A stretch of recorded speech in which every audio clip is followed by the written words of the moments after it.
everyone. This is Dr. Ekabli Gupta, consultant obstetrician and gynecologist, Healing Hospital, Chandigarh. And today we'll be talking about one of the most common symptoms in pregnancy, that is vomiting. Now, vomiting की problem pregnant होने पर around 80% females को होती है. Again, like I told you, this is what is associated with pregnancy. Pregnancy में जो hormones हमारी body में increase होते हैं, उसके कारण हर lady को यह symptom feel होता है. Now, like I told you, 80% ladies में ये होता है. This is normal. What is normal vomiting? अगर आपको पूरे दिन nausea का feeling होता है, एक या दो बार आपको vomiting होती है, खाना आपको अच्छे से digest हो रहा है, आपकी weight gain normal हो रहा है, कोई dehydration नहीं है, then that is normal vomiting of pregnancy. इससे हमें घबराना नहीं होता, but we need to differentiate it from the abnormal vomiting in pregnancy, excessive vomiting in pregnancy, जिसे हम hyperemesis gravidarum कहते हैं.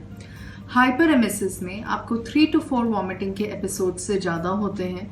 You may start losing weight 3 kg से ज़्यादा अगर आपका वजन कम हो जाता है. आपकी बॉडी में वाटर लॉस के, डिहाइड्रेशन के सिम्टम्स डेवलप होने लगते हैं. You are not able to carry out your day to day activities. आपको चक्कर आते हैं, you feel low, you just feel like lying down. तो इस चीज को हम हाइपरेमेसिस ग्रेविडेरम कहते हैं. वॉमिटिंग नॉर्मल और एबनॉर्मल यूजुअली 4 to 7 वीक्स पर शुरू होती है, just after your pregnancy test comes positive. It peaks eight around 9 to 10 weeks, है ना. 2-2.5 महीने पर आपको मैक्सिमम सिम्टम्स होंगे एंड 14 to 16 वीक्स पर ये सबसाइड भी हो जाती है इन 90% ऑफ केसेस. 10% केसेस में it takes a little longer and by 20 to 22 weeks आपके सिम्टम्स खत्म हो जाते हैं. नाउ, वॉमिटिंग किसी भी तरह की हो सकती है. It may B clear vomiting, clear water हो सकता है, जो आपने खाया है वो बाहर आ सकता है. Sometimes it may be bile stained. कुछ केसेस में जिसमें एक्सेसिव वॉमिटिंग होती है, कई बार स्ट्रीक ऑफ ब्लड या फ्रैंक ब्लड भी देखा जा सकता है. नाउ, सबसे पहले हम बात करेंगे कि कारण क्या है, किस कारण से प्रेगनेंसी में वॉमिटिंग होती है. जैसे मैंने बताया, फर्स्ट ट्राइमेस्टर में ही होती है. जिन लोगों को मोशन सिकनेस की प्रॉब्लम रहती है उनको ज़्यादा चांसेस होते हैं.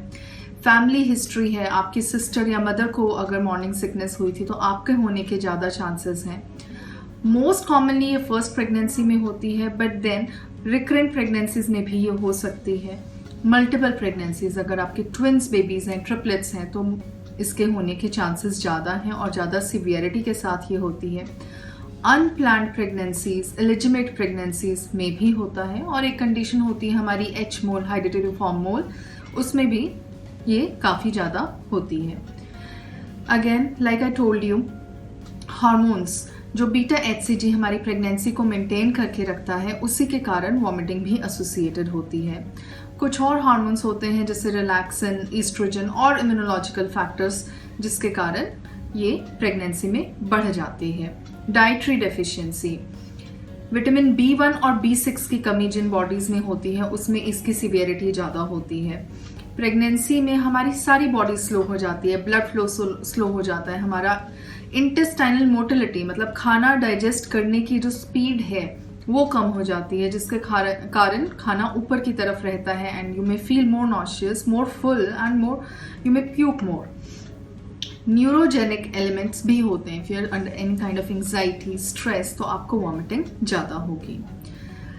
यूजुअली जैसे बताया कि वॉमिटिंग अर्ली प्रेगनेंसी में 4 to 6 वीक्स पर प्रेजेंट करता है, सबसाइड कर जाता है 9 to 10 वीक्स में. इसे बोला मॉर्निंग सिकनेस जाता है, बट ऐसा नहीं है कि ये मॉर्निंग में ही होती है, थ्रू आउट द डे हो सकती है. कुछ लोगों को सिर्फ इवनिंग सिकनेस होती है, ठीक है. सो morning sickness is just a misnomer. आपको वॉमिटिंग किसी भी टाइम हो सकती है. आपकी यूरिन का जो वॉल्यूम है वो कम हो सकता है. यूरिन डार्क कलर्ड हो सकता है. आपको यूरिन बार बार जिस तरह से आप नॉर्मली यूरिन पास करते थे वो नहीं हो रहा है. तो इन सारे केसेस में हमें ये पता लगता है कि बॉडी में पानी की कमी हो रही है. ड्राई टंग हो जाएगी, आपकी आईज जिसे बोलते हैं अंदर धस जाती हैं, संकन आईज हो जाएंगी, आपको पैल्पिटेशंस होंगी, घबराहट होगी, बीपी कम होने के फीचर्स आएंगे. इन सारी कंडीशंस में you have to immediately rush to your doctor. आपके डॉक्टर कुछ बेसिक टेस्ट्स कराएंगे, यूरिन का टेस्ट कराएंगे, कुछ ब्लड के टेस्ट्स कराएंगे, एक अल्ट्रासाउंड कराएंगे। क्यों? क्योंकि हमें ट्विन प्रेगनेंसी, ट्रिपलेट प्रेगनेंसी या एच मोल की प्रेगनेंसी रूल आउट करनी होती है। आइज़ की एग्जामिनेशन बहुत ज़रूरी है, और अगर बहुत ज़्यादा डिहाइड्रेशन हो जाए तो आपका एक ईसीजी भी होगा। नाउ अब हम आते हैं ट्रीटमेंट पर। Assurance is the most important, है ना। सी, इट हैपन्स टू एवरीबडी। एक प्रेगनेंसी नहीं तो सेकेंड प्रेगनेंसी में ज़रूरी होगा। आपने घबराना नहीं है, talk about it, talk to your family members, doctor से बात करो। आपने सफ़र भी नहीं करना है। There are very simple medicine इसके लिए जो आपको दी जा सकती हैं। So just talk about this to your doctor and it can be easily relieved. Other things जो हम कर सकते हैं इसे प्रिवेंट करने के लिए, वो सबसे पहले आपने सुबह उठते ही कुछ खाना है। ड्राई टोस्ट ले सकते हो, रस ले सकते हो। इसका कारण ये है कि आप पूरी रात भूखे पेट रहते हो तो बॉडी में ग्लूकोज की कमी हो जाती है। साथ में यू आर प्रेग्नेंट तो your body, baby is also utilising your glucose, तो बॉडी में ग्लूकोज की काफ़ी ज़्यादा कमी हो जाती है, जिसके कारण आपको सुबह सुबह वॉमिटिंग होती है। तो सुबह उठते ही 7-8 बजे आपने 2 रस या 2 बिस्किट या 2 ब्रेड पीस खा लेने हैं। अपना लाइफस्टाइल ठीक करना है। आजकल बहुत सारी लेडीज़ हमारे पास आती हैं जो कहते हैं कि मैं 10 बजे उठती हूँ, मैं 11 बजे उठती हूँ, मैं ब्रेकफास्ट ही 11 बजे करती हूँ। ये नहीं करना है। आपको शेड्यूल्ड खाना खाना बहुत ज़रूरी है। Breakfast should be timely at 7 to 8 AM। Tea avoid कीजिए, कैफीन अवॉइड करो। Spicy and oily food is to be avoided. 2.5-3 घंटे के इंटरवल पे स्मॉल मील्स आप खाते रहिए। बहुत सारा नहीं खाना है, थोड़ा थोड़ा खाना 2-2.5 घंटे के इंटरवल पे आप खाते रहिए। खूब सारा पानी पीजिए, जूसेस लीजिए, लिक्विड्स लीजिए।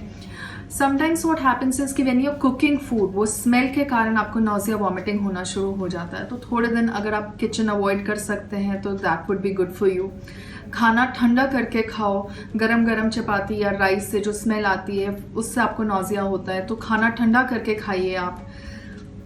Then there are other treatments, जैसे कि जिंजर एंड आंवला की कैंडीज आती हैं। Ginger is a therapeutic medicine for hyperemesis, so आप वो यूज़ कर सकते हैं।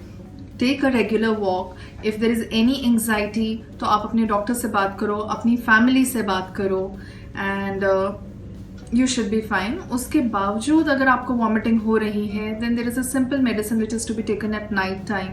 It is not a harsh medicine. It will not harm your baby. आपके लिए बिल्कुल सेफ है, वो आप ले सकते हैं और रेगुलरली काफ़ी देर तक ले सकते हैं। आप बेटर फील करेंगे, आपको भूख लगने लगेगी, आपके लुक्स बेटर हो जाएंगे, आपको पैल्पिटेशन बंद हो जाएंगी। These are the science. जब आपको पता लग जाएगा अब आप बेटर हो रहे हो और धीरे धीरे आप मेडिसिन बंद कर सकते हो। So that is all about the vomiting in pregnancy, which occurs in 80% of the females. For the next video, I'll be talking about backache in pregnancy. So stay tuned and take care.